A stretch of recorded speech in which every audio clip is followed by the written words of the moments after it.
என்னடா தோட்டத்துக்குள்ள உட்காந்துட்டு ஏதோ அரைஞ்சிட்டு இருக்கான்னு பார்க்குறீங்களாங்க. நம்மளோட ஃபேஸ் பேக் பவுடரோட மெயின் இன்கிரீடியன்ட்டே இந்த பீட்ரூட் தாங்க. அதனால பீட்ரூட் நம்ம தோட்டத்திலேயே இருக்கிறனால அதிகமா தான் சேர்த்துவேன். பீட்ரூட் அதிகமா சேர்த்தனால இன்ஸ்டன்ட்டா ஒரு நல்ல பிரைட் அண்ட் ப்ளஸ் க்ளோயிங் கிடைக்குங்க நம்ம ஸ்கின்னுக்கு. பீட்ரூட் இல்லாம பார்த்தீங்கன்னா, உருளைக்கிழங்கு, கத்தாழைன்னு சொல்லிட்டு நெறைய இன்கிரீடியன்ட் ஆட் பண்ணுவேங்க. இந்த கத்தாழையிலலாம் பார்த்தீங்கன்னா, அந்த எல்லோ கலர்ல ஜெல்லு மாரி வரும்.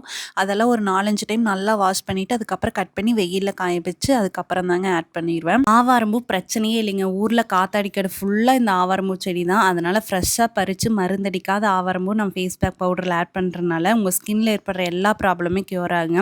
அது இல்லாம செம்பருத்தி பூ, சங்குப்பூ, அப்புறம் குப்பைமேனி தழை எல்லாமே ஆட் பண்றோம். குப்பைமேனியெல்லாம் உங்க ஸ்கின்ல அலர்ஜி இருந்தாலும் அதுவுமே கியூர் பண்ணும். இந்த ஃபேஸ் பேக் பவுடர்ல பார்த்தீங்கன்னா, ஆரஞ்சு பழத்தோல், மாதுளம்பழத்தோல், வாழைப்பழத்தோல், பருப்பு வகைகள்னு சொல்லிட்டு நெறைய சேர்த்துறேன். நீங்க மென்னு, உமனு, கிட்ஸ் யாரு வேணாலும் யூஸ் பண்ணலாங்க. எனக்கு கிரீம் போட்டா பிம்பிள் வர்றது இல்லைங்க. விட்டுட்டு அகைன் மறுபடியும் வந்துருது. பெர்மனன்ட்டா ஒரு ரிசல்ட் வேணும்னு ஆசைப்பட்டீங்கன்னா, கண்டிப்பா நம்ம நேச்சுரல் ஃபேஸ் பேக் பவுடர் ஹெல்ப்ஃபுல்லா இருக்குங்க. உங்களுக்கு வேணும்னா வாட்ஸ்அப்ல டிஎம் பண்ணிருங்க. பாய்.